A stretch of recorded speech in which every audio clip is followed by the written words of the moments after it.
I have the strap of the pack hooked over my thumb while I tighten the last buckle at the trailhead, and I can smell sun-warmed pine pitch on the air. Elena stands a few feet away on a flat rock, checking the map against the ridgeline with the calm focus she gets when she is outdoors. Durango is already behind us. The road noise, the phones, the small talk with strangers. Out here, it is boots on dirt and the small decisions that matter. The anniversary trip was Elena's idea, and I pushed it farther than most people would. Deeper, fewer bailouts, less chance of crowds, Weminuche Wilderness, Vallecito Creek drainage, and a loop that would take us beyond any cell signal by day one. That part felt clean, honest. It felt safe for reasons I did not understand yet. I shoulder the weight and feel the pack settle into its familiar pressure points. The first mile is a steady climb through timber with patches of snow still holding in the shade. We keep a pace that leaves room for breathing and looking. Elena points out a set of fresh tracks in a muddy section. Elk, maybe a cow with a calf, then steps over it without changing pace. She keeps her bear spray on the hip belt. I keep my small repair kit and a fixed blade in the side pocket. Nothing dramatic, just the usual.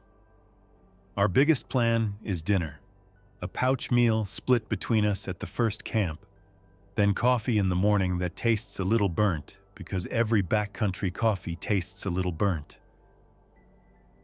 By late afternoon, we are high enough that the trees thin and the wind has space to move. The sky is clear in a way that makes distances feel sharper. There is no buzzing phone in my pocket, no faint vibration of notifications, just the rhythm of boots and the sound of water, always somewhere nearby. Elena talks in short bursts about work back home, about a kid at the clinic who had a panic attack in the waiting room, about how the town feels crowded even in winter now. I answer in short bursts too, mostly listening, mostly letting the miles chew through whatever tension I carried out of town. That night, we camp on a bench above the creek. It is a quiet pocket with a few flat spots and a ring of stones that someone used before. We do not build a fire. We do not need one. The stove hisses, the pot boils, and steam fogs my glasses for a second when I lean too close. Elena sits cross-legged on her foam pad and eats slow, watching the line where the last light catches the peaks. I take the food bag and hang it, then double-check the knot, because I have learned that shortcuts become problems later. When we crawl into the tent, the air has that dry mountain cold that bites exposed skin but never feels damp. I fall asleep without thinking about anything beyond the next day's miles. Morning comes with a hard blue sky and frost on the tent fly. I shake the ice off, roll the tent, and stuff it without perfection. Elena heats water. We drink, pack, and move. We climb into a basin where the trail is a faint line through rock and short grass, and the world feels empty in the best way. Around mid-morning, I stop because something breaks the pattern of natural sounds. It is faint at first, a deep mechanical roar, then a sharper note. Elena stops too, head tilted. We both scan the sky. A military jet slashes across the ridgeline low enough that I can see the shape clearly. The gray body, the sharp angles, the dark canopy. It moves fast. Then it is gone behind the next wall of peaks. There is no contrail, no slow, high-altitude drift, just a hard pass that feels wrong out here. Elena's eyes follow it until it disappears. I stand there with my hands still on my trekking pole, suddenly aware of how far we are from a road, from a ranger station, from any place where questions get answered. Elena says, "That is not normal." Her voice is steady, but she looks down the drainage in the direction it came from, then back up to the skyline. We keep moving, but the mood changes. I catch myself turning my head more often, listening harder. The wilderness does not care about jets. It stays the same. Water runs, wind lifts, birds flit through low shrubs, yet the sound stays in my head. Elena pulls out the small weather radio at lunch, the same compact unit she brings to keep tabs on storms. She cranks it on and turns the dial slowly. There is only static, no voice, no robotic forecast, nothing. She tries again on another band. More static. I pull my own phone out, not because I expect service, but because habits are stubborn. No bars, no new messages cached. I hold it up anyway, then down, then back in my pocket. Elena does not look at me for reassurance. She is watching the radio, turning the knob with careful precision, repeating the process as if method matters. After a few minutes, she turns it off and slides it back into her pack. She says, "If there was an alert, it did not reach us." I answer, "Or the transmitters are down." I do not add anything else, because I do not want to build a story out of thin air. By late afternoon, we reach a section of trail that runs tight to the creek through a rough corridor of downed timber and wet rock. Progress slows. I keep thinking about the jet and the silent radio. Elena's pace stays even, but she checks her footing more than usual. The next day's plan was to push farther up Vallecito Creek, then branch into a side drainage toward a high pass. We still do it. The trail does not change because we are uneasy. On day 3, we find the old research hut by accident. Not because we were searching for shelter, but because we took a wrong turn around a washed-out section of trail and ended up on a faint spur that hugged the creek. The hut sits back from the water in a small stand of timber. It is not a cabin with charm. It is a squared-off box with faded plywood siding, a metal roof, and a small porch that sags. A weathered sign is still nailed to a post. Watershed Monitoring, an old agency name, and a phone number that means nothing out here. The door is closed. The windows are clouded. I step onto the porch and test the boards with my weight. They creak, but hold. Elena stands behind me, scanning the trees and the open creek bed. Then she nods at the door. I knock once, out of habit. No answer. I try the knob. It is locked. I walk around, checking the back. A small utility door hangs slightly off its hinges. The latch is bent. Someone forced it at some point. I wedge my fingers into the gap and pull. The door opens with a low scrape. The smell that rolls out is old dust, mouse droppings, and stale wood. It is not rotten. It is not soaked. The roof did its job.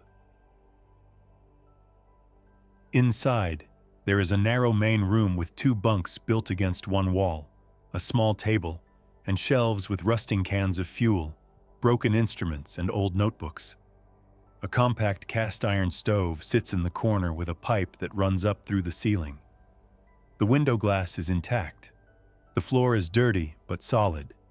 There is no sign of recent human activity beyond old mouse nests and chewed paper. I run my hand along the stovepipe. Cold metal. I look at Elena. She is already checking a first aid cabinet mounted near the back wall. She opens it, sees it is empty, closes it, then checks the shelves. Her face stays controlled. We should have left it alone. The trip was planned around moving camps, not squatting in a hut. Yet the jet, the dead radio, the silence from the world, all of it presses on the edges of my thoughts. I walk outside and look up at the ridgeline. No planes now. No sound of distant roads. Just creek and wind. Elena comes out, steps down off the porch and turns slowly, taking it in. She says, "This is shelter." She does not say it with excitement. She says it with the same tone she uses when she identifies a problem in a patient before it gets worse. We decide to stay one night. That is the first compromise. We unload the packs, sweep a space on the floor, and open the door for air. I find a small pile of split wood under the porch, half rotted but usable. I carry it in. Elena gathers water and treats it, moving through the steps without talking. I get the stove going with thin shavings and the driest chunks. Smoke curls up the pipe, and for a moment I watch it with too much attention, needing proof that the system works. It draws, it warms. The room takes the edge off the cold. That night we eat our normal dinner, but we eat it in the hut instead of under nylon. Elena tries the radio again. Static. She tries again with the antenna extended near the window. Static. I take it from her and do the same, turning the dial with my jaw tight. Static. No weather bands, no emergency tones. Nothing that tells us the outside world is still running. I hand it back without a word. Elena sits on the bunk with her boots still on and stares at the door. I start making a list in my head. Food we have, fuel we have, what can be stretched, what can be scavenged. It is automatic. It is the only thing that feels useful. In the morning, we should hike out. We could turn around, backtrack to the trailhead, try to get to Durango, check on family, check on neighbors. That is the obvious move. Yet the obvious move depends on roads, crowds, and the idea that the problem is localized. The jet was not localized. The silence on the radio was not localized. Elena and I talk about it without speeches. We stand outside with our packs half ready, looking down the drainage. Elena says, "If it is bad, the roads will be chaos." I say, "If it is bad, this is far from it."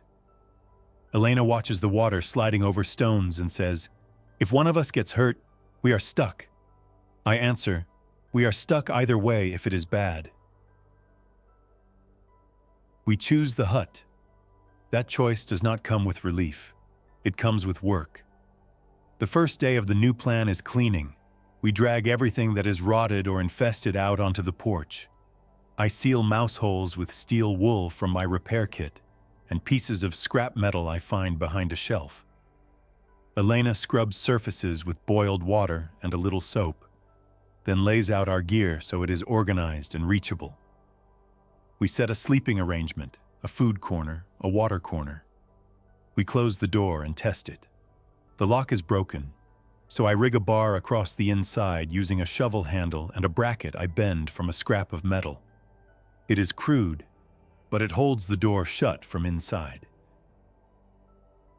The next days are about making the hut into something that can survive weather and time. The roof has a small leak near a seam. I find it by watching for drips during a light afternoon shower. I climb up carefully, using the porch post and a tree limb for stability, and patch it with roofing tar from an old can that still has some life left. I pound down a loose edge with the back of a hatchet. Elena gathers more wood and starts building a proper stack under the porch where it stays dry. She moves with careful attention to her ankles and knees, because a twisted joint out here can become a disaster. Food becomes the problem that shapes every hour. We have maybe a week of backpacking meals if we stretch. We have oatmeal packets, a little rice, some jerky. That is not a winter, not even close. The creek gives us water and fish. The forest gives us small game and edible plants. The mountains give us cold and time. I set snares in legal places out of habit, then realize that legality is a thin layer of society that may have already torn. I do it anyway, carefully, because careless traps hurt the wrong animals and waste energy. Elena inventories what we have for medical supplies: ibuprofen, gauze, antiseptic wipes, a few bandages, a small suture kit she insisted on bringing, and antibiotics for emergencies. Not much. She looks at me and says, "We do not get hurt." I nod. I do not argue. On the fourth day in the hut, we hear the first human sound that does not belong out here. It is distant, carried along the drainage. A burst of yelling, then something that could be a gunshot, then silence. I freeze with a log in my hands. Elena pauses mid-step, her head turning toward the creek. We do not run outside. We do not shout back. We go still and listen. There is nothing else. The wind shifts. Then the only sound is water. Elena walks to the window and watches through the glass without opening it. I slide the door bar into place even though it is midday. We start treating every action as if someone could be watching. We keep smoke low. We do not leave trash. We bury food scraps away from the hut. We move camp tasks into daylight hours so we do not need headlamps at night. The silence from the radios continues. I hike up a slope behind the hut and try for cell signal on a high rock. Nothing. I walk farther, higher, pushing into thin air that makes the climb slow. Still nothing. On the way down, I stop and stare at the peaks. The view is huge. It does not help. We see the first infected a week later, and the sight is so wrong in this place that my brain tries to file it under something else. I am down by the creek, checking a line I set for trout. Elena is back at the hut, splitting wood. I hear a sound that is not a bear and not an elk. Feet in shallow water, unsteady. I turn and see a person in torn clothing stumbling along the bank. The person's hair is matted. The head hangs forward. The arms swing in a loose, wasted way. I step backward, slow, keeping the creek between us. The person does not look at the water, does not look at the fish line, does not act hungry in a normal way. The mouth works open and shut without words. I do not shout Elena's name. I do not want to draw attention. I back up toward a cluster of rocks and a fallen log that gives me a barrier. I pick up a fist-sized stone. The person steps into the water, slips, then stands again without reacting to the cold. The head snaps up, and the eyes lock on me with a flat focus. The person moves faster than a normal exhausted hiker should. Not a sprint, but a quick, committed lunge. I throw the stone at the person's face. It hits the cheekbone with a dull thud. The person does not stop. I pivot and run upstream, using the slick rocks to force it to slow. I take the bank where I can, then cut toward the hut. Elena sees me first.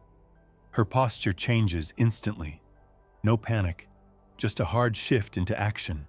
She drops the hatchet, grabs the bear spray, and moves to the door. I slam inside, shove the bar into place, and we both move to the window.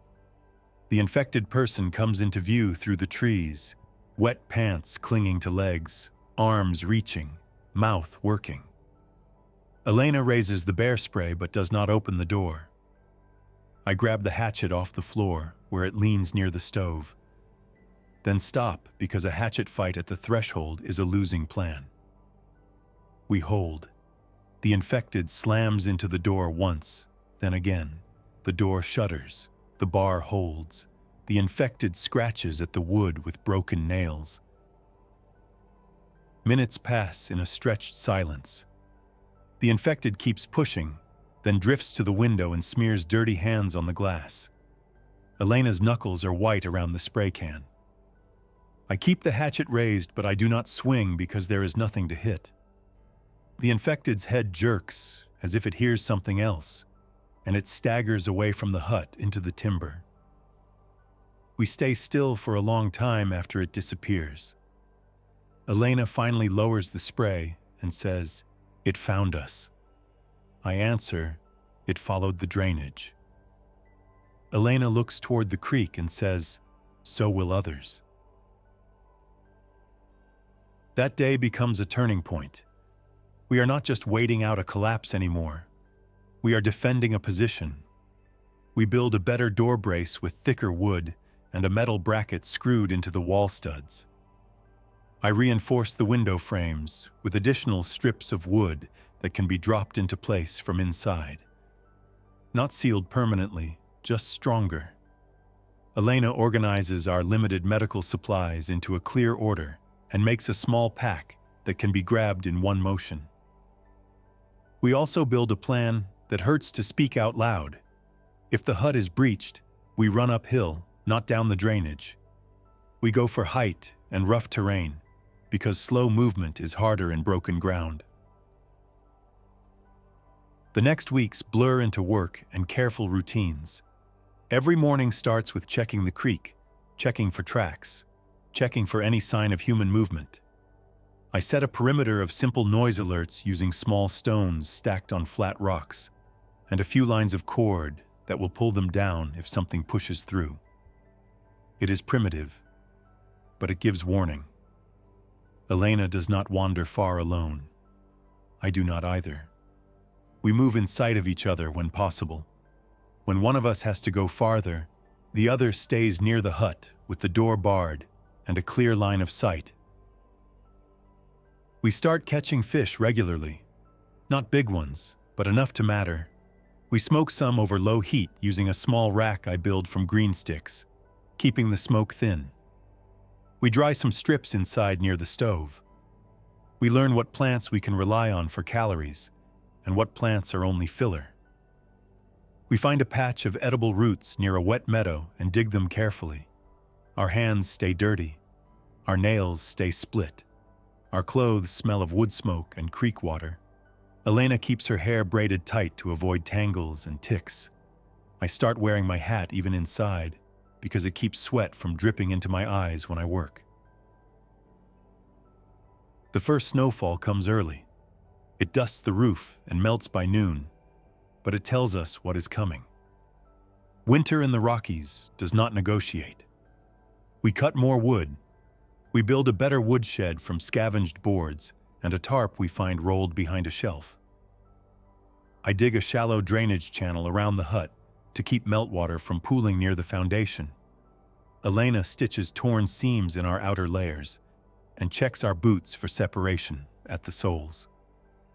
She knows I can fix things, but she also knows a slow leak in a boot can destroy a foot. We do not waste chances. On a clear day near the end of September, we hear helicopters. Not one, several. The sound echoes off the peaks and bounces around, making direction hard to read. Elena and I step out onto the porch and look up. The aircraft are high enough that they are small shapes, but we can see them moving in a line across the sky, heading north. No markings visible from here. No loudspeaker. No rescue banner. They do not circle. They do not stop. They are going somewhere else. Elena watches until they disappear. Her face is controlled, but her jaw is tight. She says, "So someone is still flying?" I answer, "Or someone is taking what is left."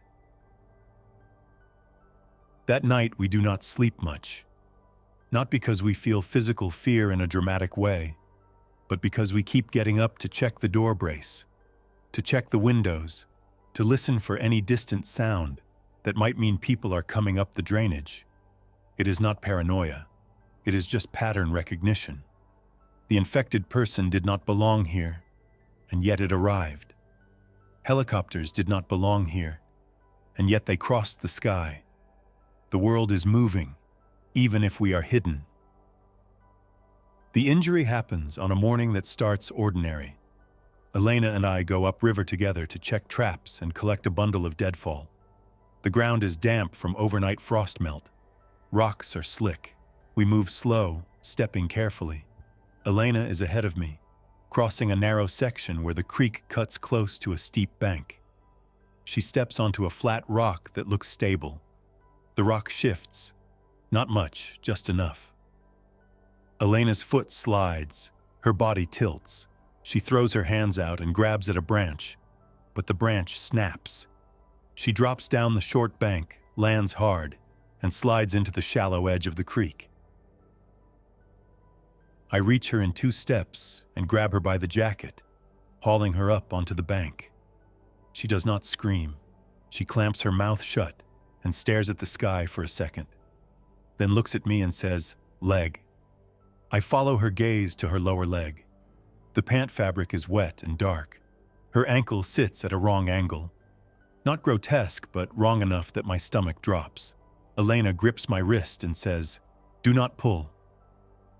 I nod because she is the one with medical basics, and because pulling could make it worse. I set my pack down, rip it open, and pull out the first aid kit with hands that do not feel steady. Elena sits up, bracing her back against the bank. She tries to move her toes. Her face tightens, then she stops. She says, "It is broken."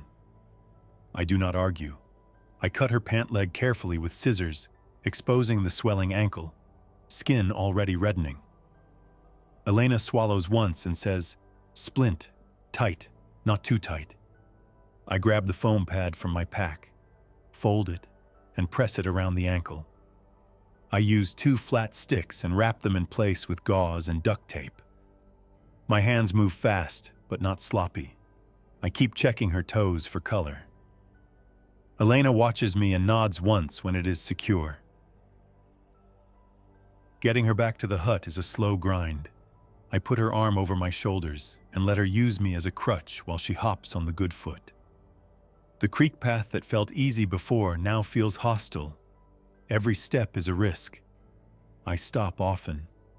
Elena hates stopping because she hates being vulnerable, but she does not fight me. When we reach the hut, I bar the door behind us and get her boots off carefully. The ankle is already swelling into a thick shape around the joint. Elena tells me what to do in short instructions. Elevate, cold water cloth, ibuprofen, keep it clean, watch for skin breakdown under the splint. Her voice stays steady. I can see the effort in the way she controls her breathing and her hands. That day changes the rules. Elena cannot help with heavy work. She cannot walk to the creek. She cannot flee fast if something comes. I have to do everything that keeps us fed and safe while also keeping her protected. I set up a station near the stove where she can reach water, food, and the medical kit without standing. I move our sleeping gear so she has a clear spot where she can keep the ankle elevated. I clean the hut again, because infection in a wound out here could end us. Elena watches me work and says, "You have to rest too." I nod, but I do not slow down. The days after the injury are crowded with tasks. I fish twice a day, morning and late afternoon, because the bite windows matter. I set lines that I can check fast. I carry water, boil it, store it. I cut wood, split wood, stack wood. I check perimeter lines, then reset them. I scan the creek corridor for movement every time I step outside. I move in a pattern that minimizes exposure, staying near cover, keeping the hut between me and the most open sections. Elena stays inside, listening. She keeps the bear spray near her hand and the door bar within reach. It is a hard arrangement, because it means one mistake from me could bring danger straight to her with no buffer. The infected return. Not every day, not in large numbers, but enough that the drainage stops feeling empty. One afternoon, I see 2 figures downstream, moving unevenly along the creek bed. I retreat to the hut and watch through the window. They drift closer, heads twitching, arms loose. I can see torn packs on one of them, straps dangling. People became infected out here, or infected people wandered in from somewhere else. Both possibilities are bad. I keep the door barred, keep smoke low, and wait. They scrape at the porch posts, then wander off toward the trees. I do not chase them away. I do not try to kill them. I do not have a safe method, and I do not want the noise. Silence is still our best defense. Elena's ankle does not heal quickly. Some swelling goes down after a week, but pain spikes whenever she tries to put weight on it. I change the wrap, check skin, adjust pressure. Elena stays engaged, telling me what she notices, what worries her, what feels wrong. She does not spiral. She just tracks data. That is part of why I married her. Even in this situation, she stays practical. But I catch her staring at the ceiling sometimes, eyes open in the dark, one hand resting on the splint. She is thinking about what she cannot control. I do not ask her to say it out loud. I already know. Winter hits for real in November. Snow comes heavy and stays. The creek keeps moving under ice shelves, but the banks are locked in white. Travel becomes slower. Fishing gets harder. I chop a hole in a calm pool and set a line. Fingers stiff, movements careful, because frostbite out here would be a slow disaster. I build a better windbreak outside the door to keep snow from piling against it. I keep the stove running on a steady schedule, never too hot to waste wood, never too low to let the hut chill through. Elena's world narrows to the interior and the view through the window. She starts keeping a simple journal in one of the old notebooks we found, recording days, weather, food, and her ankle status. It is not sentimental. It is survival accounting. The cold changes the infected too. When we see them in winter, they move slower. Their clothing stiffens with ice. Their steps are clumsy, but slow is not safe. Slow still reaches you if you are trapped. One morning I see one stuck in a snowdrift, arms waving, legs churning without progress. It turns its head and tracks me as I carry wood from the shed. Its attention is steady. I walk back inside and bar the door even though it is already barred. Elena watches through the window and says, "It will freeze." I answer, "Or it will wait." We do not take chances. We get through December by rationing, by working, by refusing to waste daylight. Elena starts moving on her ankle again with a walking stick I cut and smoothed. It is painful for her, but she pushes because she knows dependence is risk.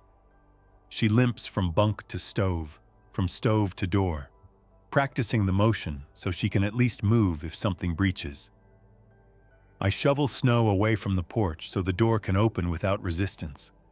I build a second internal latch system out of a ratchet strap anchored to a wall stud, something that can be tightened quickly if the brace fails. Our shelter becomes layers of small improvements. None of them are heroic. All of them are necessary. In late January, we hear human voices again. Not distant yelling this time. Closer, controlled. It happens during daylight, which makes it worse because it means people are moving with confidence. I am splitting wood behind the hut when I hear a cough that is not Elena's, then a low voice saying something I cannot make out. I freeze, hatchet in hand, and step back to the corner of the hut where I can see the approach without exposing myself. Elena is inside. I do not want to call out. I do not want to reveal us first. 3 people appear through the trees along the creek line, moving slow but deliberate. 2 men and 1 woman, bundled in mismatched winter gear, packs heavy, faces hollow with fatigue.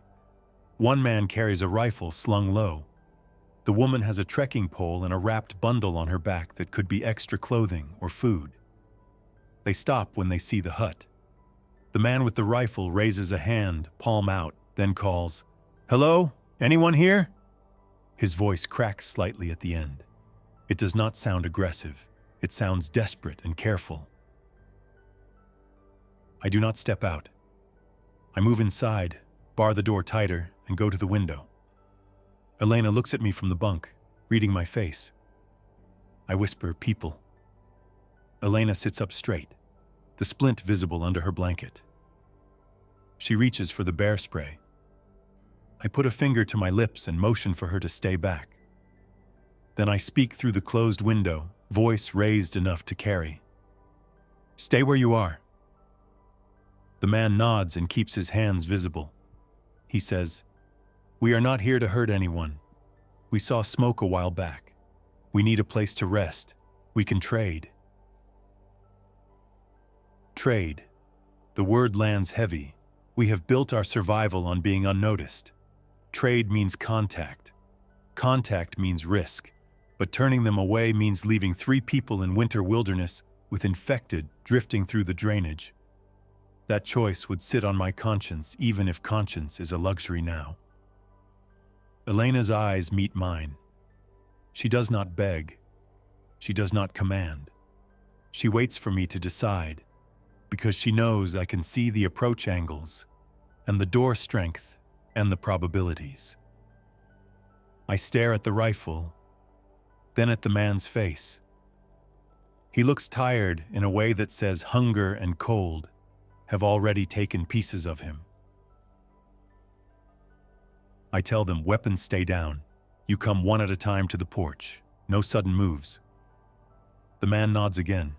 He steps back and lowers the rifle to the snow, kicking it gently away from his reach. That is a good sign. Not proof, but a sign. I keep the door barred and crack it only enough to speak through the gap. Cold air pours in. Elena stays back near the stove, bear spray in hand, eyes fixed on the opening. I say, "Name." The man answers, "Gabe." He points to the woman. "Rena." Then the other man, "Tom." Their voices are cautious. I keep the conversation short. I ask where they came from. Gabe says, "From the south. We tried to follow old trails. Roads were blocked. Towns were bad." He does not describe details, and I do not ask him to. I ask if anyone is sick. Gabe says no. I ask if any of them has been bitten. Gabe shakes his head. His eyes flick to the creek line, then back to me, as if he expects something to come shuffling out of the trees at any moment. That glance tells me he has seen enough. I tell him, "You rest outside first. We will decide." He nods, and the 3 of them back away to a spot near a tree where they can sit without crowding the hut. Inside, Elena speaks low. If they are desperate, they might try something. I nod. If we turn them away, they might try something anyway. Elena swallows and shifts her ankle carefully. If we let them in, we lose the advantage of being hidden. I answer, "We already lost that advantage. The smoke gives us away." Elena looks toward the stove and then toward the door. If we bring them in, we need rules, hard rules. I nod again, and we need an exit plan if it goes wrong. We do not do a group hug. We do not make speeches about humanity. We do the math. 3 more mouths means more food pressure. 3 more sets of eyes means more perimeter coverage. 3 more bodies means more risk of infection, more risk of betrayal, more risk of noise. Elena's ankle means we are already 1 mistake away from being trapped. Extra hands could keep us alive. Extra hands could also take everything and leave us dead in the snow. We agree on a controlled step. 1 person at a time, limited access, no one stays inside overnight until we observe behavior, no weapons inside, no wandering around our supply areas, and no one gets close to Elena without permission.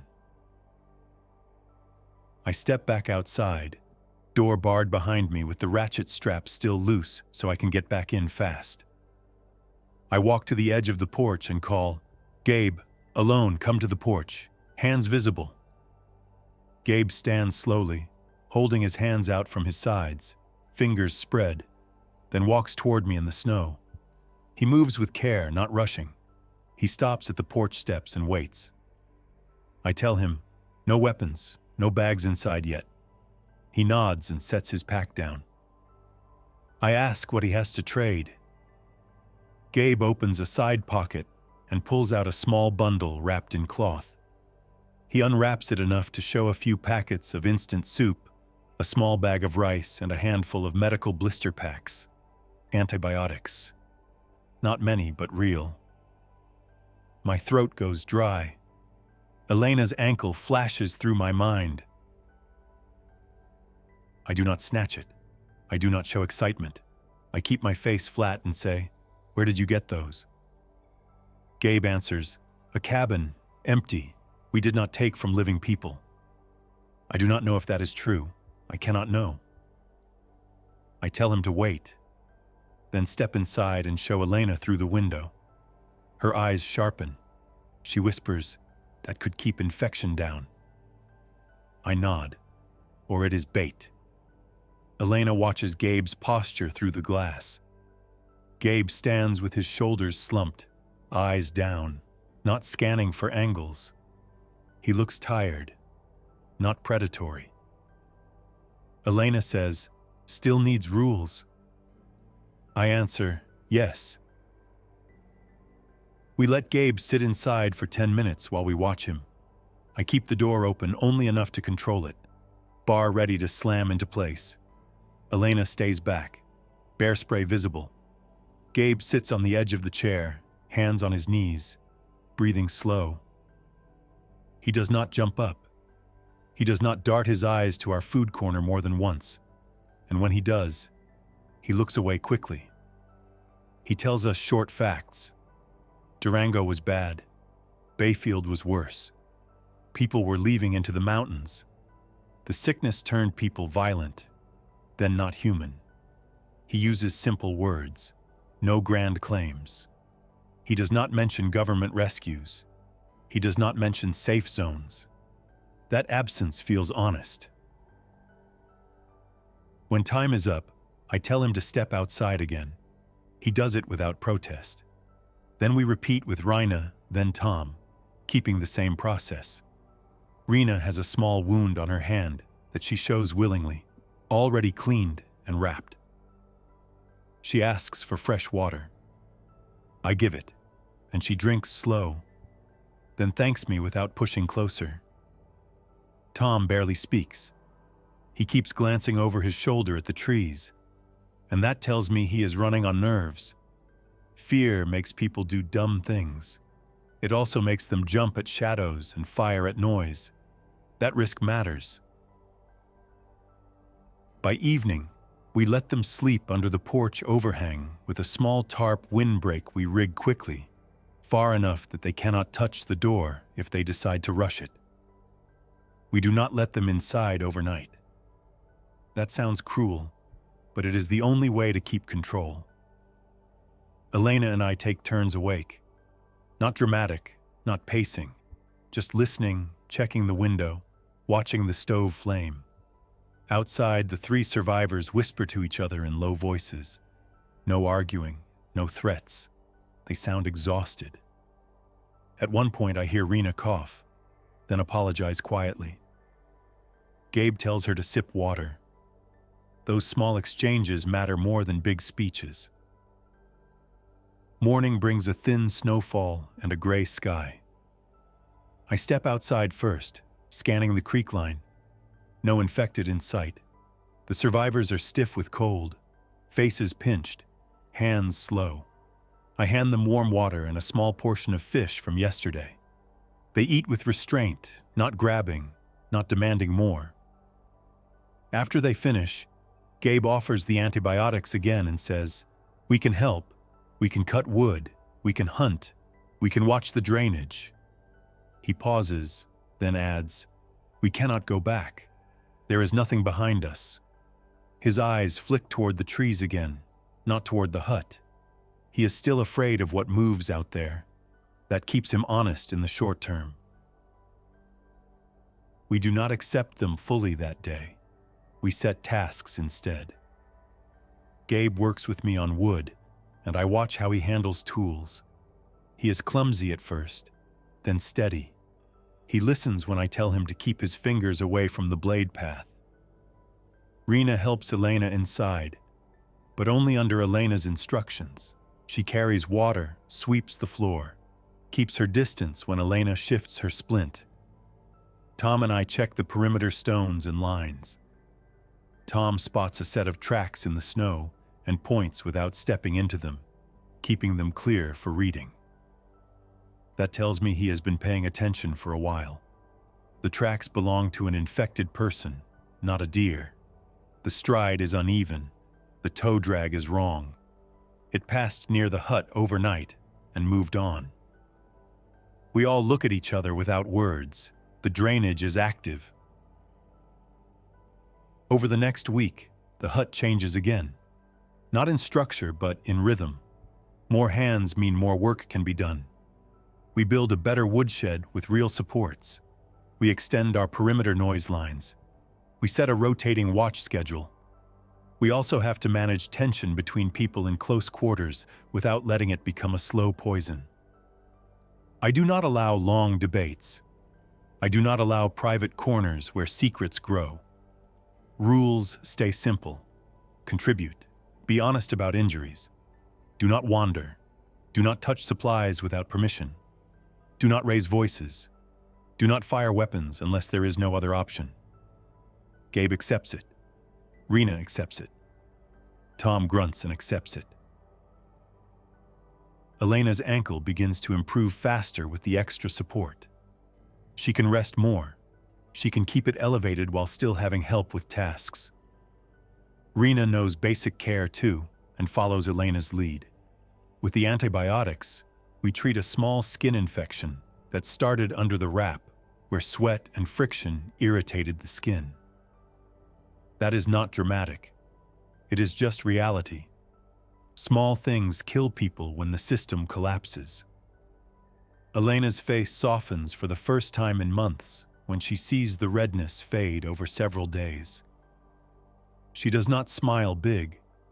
She just loosens her shoulders a fraction. The wilderness becomes what we feared it would become. A corridor. Not a road, but a route. People start appearing in ones and twos, then sometimes in groups of 4 or 5, moving through the drainage with packs and hollow eyes. Some are alive and cautious. Some are infected and wandering. We see both. We hear distant shouting more often now. Sometimes we hear gunfire, short bursts that echo hard off the rock walls. We do not rush toward it. We do not play rescuer. We stay inside our limits. We watch. We learn. We survive. One afternoon, a group of 5 living people approaches with confidence that makes my skin crawl. 2 carry rifles openly. 1 carries a pistol on his belt. They stop in front of the hut and call out without politeness.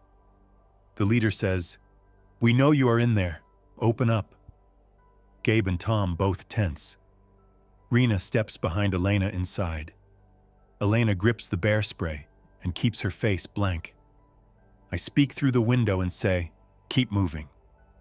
The leader laughs once and says, "No, you have a roof. We want it." His eyes scan the porch, the woodpile, the creek, calculating. This is the moment where isolation stops being a shield and becomes a prize someone wants to steal. I do not negotiate with long sentences. I do not explain. I say, "If you come closer, we defend." The leader takes a step forward anyway, slow, testing. I do not fire a gun. Noise would draw infected. I do not open the door.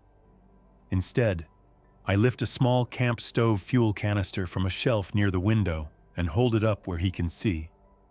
Then point to the stovepipe and the stored wood. Then point to him. The message is simple. Fire is an option. He hesitates because he understands what that means.